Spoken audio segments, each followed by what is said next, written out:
Hey guys, welcome to another video. If you're new to the channel, please hit that subscribe button. By popular demand, I'm doing my Mount Rushmore of Sega Saturn games. Yes, the Sega Saturn was trounced in the marketplace by the N64 and PS1, but it has a super passionate fan base today, and I definitely heard from some people wanting me to do a Sega Saturn Mount Rushmore video since I've started up doing these Mount Rushmore videos again, thanks to a suggestion by Rob Farr.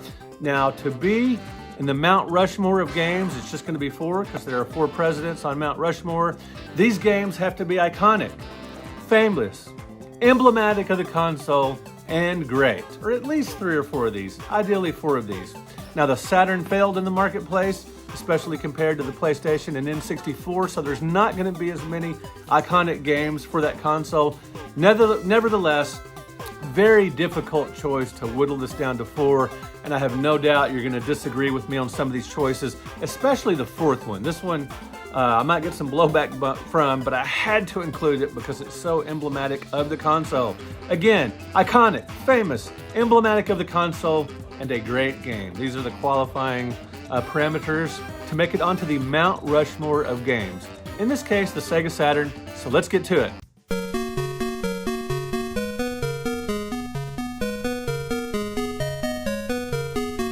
All right, guys, this one's a no-brainer. You should see this one coming. Nights into Dreams from 1996, developed by Sonic Team, but it's a much different game than Sonic the Hedgehog. Firing it up, checking out the cute graphics. Maybe you're thinking it's kind of Sonic-like, but it's a much different game. It's sort of a flying-based platformer. You sort of fly like a bird, not like a ship or a chute or anything like that. It's very strange. Some people say this is not a platformer. It must be played to be believed. It's a very interesting, it's a very original and unusual game. It's sort of a 2.5D action game.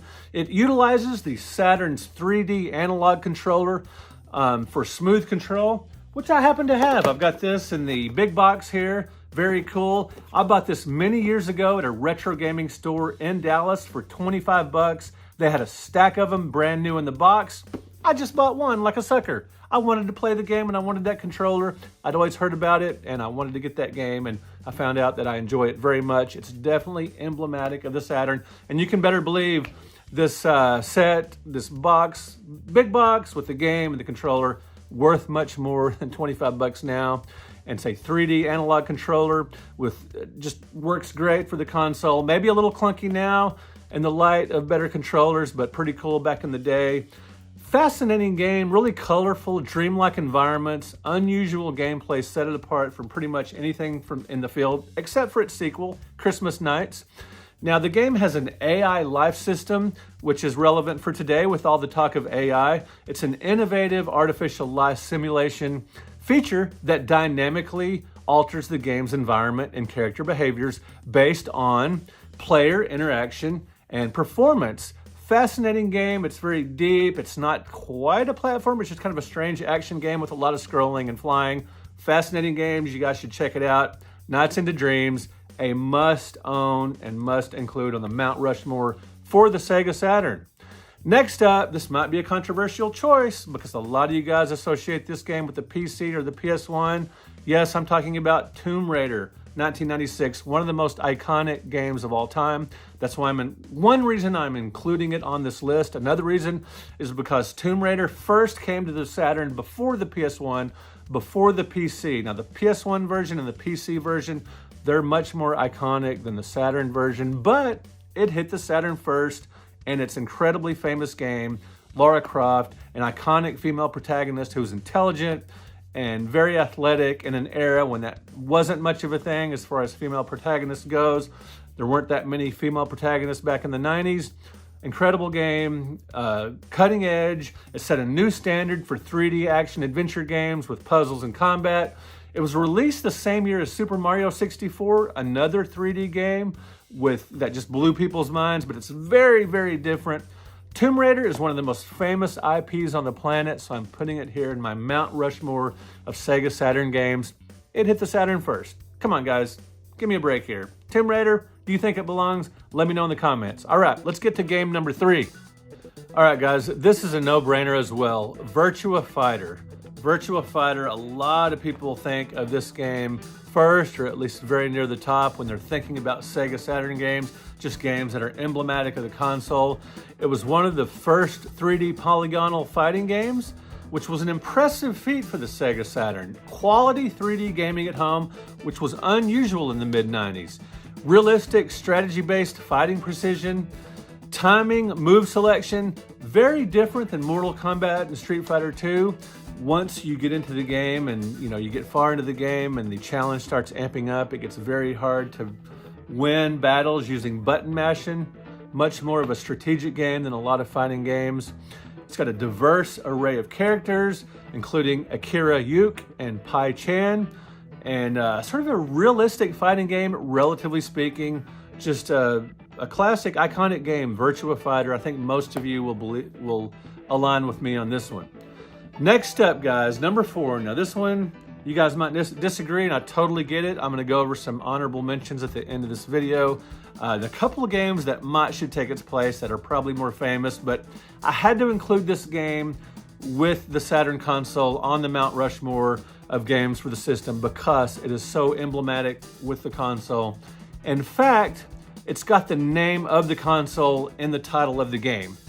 Yes, I am talking about Saturn Bomberman from 1997. Wow, what an incredible game. Named after the console. How many video games have the name of the platform in the game? Let me know in the comments. All right, so Saturn Bomberman.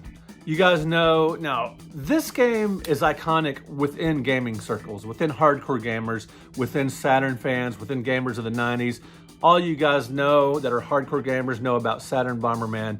Now, it's not quite iconic in the mainstream, which might eliminate this list. Maybe I'm breaking my own rules, you tell me, but it's so emblematic with the console. Amazing, chaotic, and entertaining 10-player action. Now, the Bomberman series is iconic, so give me a break on that one because it's an iconic series, and this is a great game in this series. It's got a catchy, upbeat soundtrack that you guys are gonna love if you've never played the game before. It's super fun.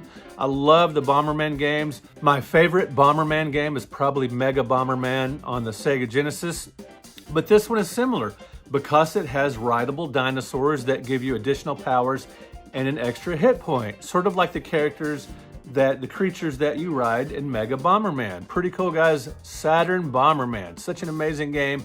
And it's so tied into the Saturn that it even has its name in the title, so I put it on my Mount Rushmore. Now guys, there are obviously other games that could belong on this list, something like Shinobi Legions perhaps, because that's such an iconic series. The Panzer Dragoon trilogy, oh my gosh, these are totally emblematic of the Saturn console. Guardian Heroes by Treasure, a beloved game for the console. Radiant Silvergun, now that wasn't released in America, or I might have put it on the list because after all, Mount Rushmore, America, all that kind of stuff. Doesn't have to be American to make the cut, but anyway, that's just a point I can make.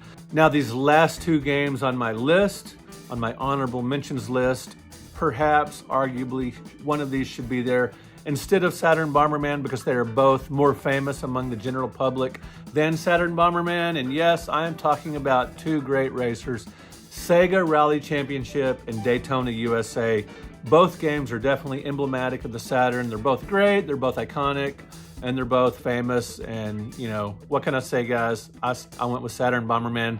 Maybe I was just too blown away by the 10-player mode and the fact that Saturn is right there in the title. Let me know in the comments what console you want me to do next, covering the 4 most iconic games, the Mount Rushmore of games for that console. Just let me know what your favorite console is or which one you want me to cover next. I've already done the Super Nintendo, N64, and PlayStation, and now the Saturn. Thank you guys so much for watching. Thank you for liking this video. Thank you for subscribing to the channel. I greatly appreciate it. We will talk at you in another video.